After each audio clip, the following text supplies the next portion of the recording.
प्रिय छात्रों, आज दिनांक 9 मई 2021 दिन रविवार को मैं आपके लिए वैधानिक एवं वार्षिक साधारण सभा के बारे में बता रहा हूं।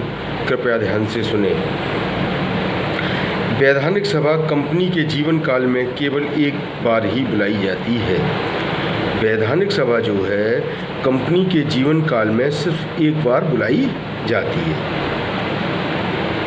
दोबारा नहीं बुलाई जाती। वैधानिक सभा वार्षिक साधारण सभा यह प्रतिवर्ष बुलाई जाती है, लेकिन दो सभाओं के मध्य का अंतर 15 माह से अधिक नहीं हो सकता। वार्षिक साधारण सभा एक वर्ष में एक बार बुलाना अनिवार्य है और दो सभाओं के बीच में 15 महीने का अंतर नहीं होना चाहिए। मान लीजिए हमने इस वर्ष प्रारंभ में बुला ली, अगले वर्ष अंत में बुला रहे हैं, ऐसा नहीं हो सकता, क्योंकि 12 और 12 24 माह हो जाएंगी। 24 नहीं तो 22 माह तो हो ही जाएंगी।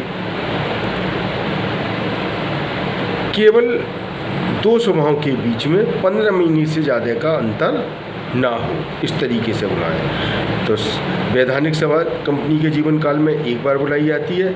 वार्षिक साधारण सभा प्रतिवर्ष बुलाई जाती है और दो सभाओं के बीच में 15 माह से अधिक का अंतर नहीं हो सकता। नंबर 2, यह सभा व्यापार आरंभ करने के प्रमाण पत्र मिलने की तिथि के 1 माह बाद तथा 6 माह के पहले अनिवार्य रूप से बुलाई जाती है। जो वैधानिक सभा होती है, जब कंपनी को व्यापार आरंभ करने का प्रमाण पत्र मिल गया, उसके बाद 1 महीने के बाद बुलाई जाती है और 6 महीने से पहले। एक व्यापार प्रारंभ करने का प्रमाण पत्र मिला, उसके 1 महीने बाद और 6 महीने से पहले। 6 महीने से अधिक नहीं होने चाहिए प्रमाण पत्र मिले हुए, और कम से कम 1 महीना हो जाना चाहिए। वार्षिक साधारण सभा, इस सभा को बुलाने के लिए प्रत्येक कंपनी समामेलन की तिथि से 18 माह के अंदर बाध्य होती है। यह सभा कंपनी 18 मई के अंदर बुलाने के लिए बाध्य है, बुलानी ही पड़ेगी हर हालत में। उद्देश्य, यह सभा अंशधारियों को कंपनी की संरचना एवं उसकी प्रगति के संबंध में जानकारी प्रदान करने के उद्देश्य से बुलाई जाती है। जो वैधानिक सभा होती है, अंशधारियों को कंपनी की संरचना किस प्रकार की गई है यह बताने के लिए और उस कंपनी की प्रगति बताने के लिए बुलाई जाती है। अंशधारियों को बुलाते हैं, कंपनी की संरचना बताते हैं और कंपनी की प्रगति को बताते हैं। वार्षिक साधारण सभा, इसका क्या उद्देश्य है ये जान लीजिए। यह सभा अंकेक्षकों की नियुक्ति करने, जो अंकेक्षक हमारे खातों को चेक करेंगे, उनकी नियुक्ति करने, नए संचालकों का चुनाव करने, लाभांश की घोषणा करने, कंपनी के आर्थिक चिट्ठे को पास करने व अंकेक्षकों के पारिश्रमिक का निर्धारण करने के उद्देश्य से बुलाई जाती है।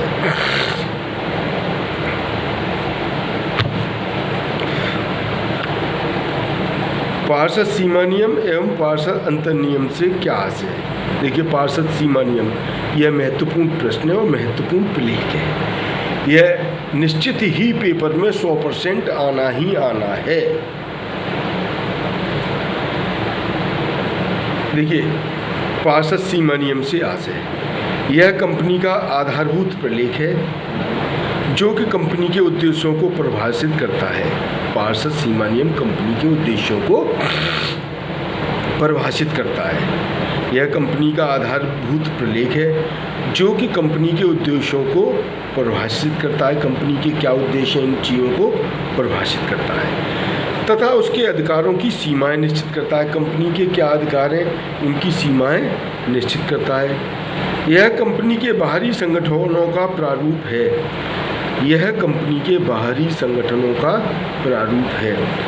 तथा बाहरी व्यक्तियों के साथ कंपनी का संबंध निश्चित करता है और यह बाहरी व्यक्तियों के साथ कंपनी का संबंध निश्चित करता है। इसको बहुत ही सावधानी के साथ बनाया जाना चाहिए। ये बहुत सावधानी के साथ बनाया जाता है, क्योंकि बाद में इसमें परिवर्तन करना कठिन होता है। इसमें परिवर्तन करना बहुत कठिन है, बहुत सावधानी से बनाया जाता है। यह कंपनी के उद्देश्यों को परिभाषित करता है। कंपनी के क्या उद्देश्य है, इस बात को परिभाषित करता है। कंपनी अधिनियम 2013 की धारा 256 के अनुसार पार्षद सीमा नियम का आशय ऐसे पार्षद नियम से है जो गत किसी भी कंपनी अधिनियम या वर्तमान कंपनी अधिनियम के अंतर्गत मूल रूप से बनाया गया है या जिसे समय समय पर परिवर्तित किया गया है। समझ गए आप? एक बार फिर समझ लें। यह कंपनी का आधारभूत प्रलेख है। पार्षद सीमा नियम कंपनी का आधारभूत प्रलेख है। इसमें कंपनी की सभी नियम कानून लिखे हुए होते हैं। इसमें परिवर्तन करना कठिन कार्य होता है। ऐसा नहीं है कि हम अपनी मन मर्जी कभी भी इसमें परिवर्तन कर लें, ऐसा नहीं हो सकता। इसको बहुत सावधानी के साथ बनाया जाना चाहिए। कोई भी त्रुटि नहीं होनी चाहिए। मन की बात जो भी कंपनी में हम लागू करना चाहते हैं वो उन सभी का इसमें उल्लेख हो जाना चाहिए। पार्षद अंतर नियम, यह पार्षद सीमा नियम का सहायक होता है। यह पार्षद सीमा नियम की सहायता करता है। अंतर नियम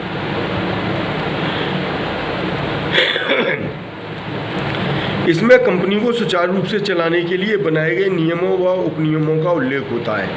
इसमें कंपनी को चलाने के लिए बनाए गए नियमों व उपनियमों का उल्लेख होता है ताकि पार्षद सीमा नियम के द्वारा निर्धारित उद्देश्यों की प्राप्ति हो सके। जिससे कि जो पार्षद सीमा नियम है उनके द्वारा निर्धारित उद्देश्यों की प्राप्ति हो सके। इसमें कंपनी की संरचना, विधि एवं संचालकों के कर्तव्य एवं अधिकारों की सीमा निश्चित कर दी जाती है। इसमें कंपनी की संचालन विधि, कंपनी किस प्रकार संचालित होगी, संचालकों के कर्तव्य, संचालकों के क्या क्या कर्तव्य होंगे एवं अधिकारों की सीमा और अधिकारों की सीमा निर्धारित कर दी जाती है।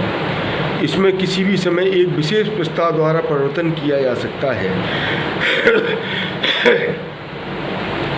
इसमें किसी भी समय एक विशेष प्रस्ताव द्वारा परिवर्तन कर सकते हैं। कोई भी विशेष प्रस्ताव लाएं और हम उसके द्वारा परिवर्तन कर सकते हैं। यदि किसी कंपनी ने अपने पार्षद अंतर नियमों का निर्माण नहीं किया है तो कंपनी अधिनियम की प्रथम अनुसूची की सारणी F, G, H, I एवं J में कुछ प्रारूप दिए गए हैं जो विभिन्न कंपनियों पर लागू होते हैं, जो विभिन्न प्रकार की कंपनियों पर लागू होते हैं। कंपनी अधिनियम 2013 की धारा 2(5) के अनुसार अंतर नियम का आशय कंपनी के ऐसे अंतर नियम से है जो इस अधिनियम या गत कंपनी अधिनियमों के अनुसार मूल रूप से बनाया या समय समय पर परिवर्तित किया गया हो, जो मूल रूप से बनाया गया हो और समय समय पर परिवर्तित किया गया हो।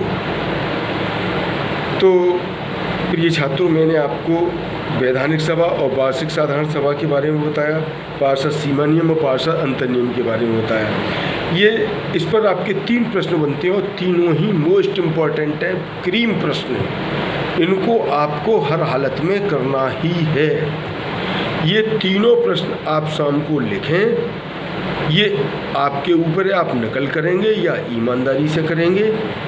कॉपी पर लिखें, मुझे व्हाट्सएप कर दें, मैं उसमें कमियां या खूबियां बता दूंगा आपके लिए। इसमें प्रश्न उत्तर करने की कोई विशेष गुंजाइश नहीं है। आप अपनी ईमानदारी के साथ इनको लिखें। धन्यवाद।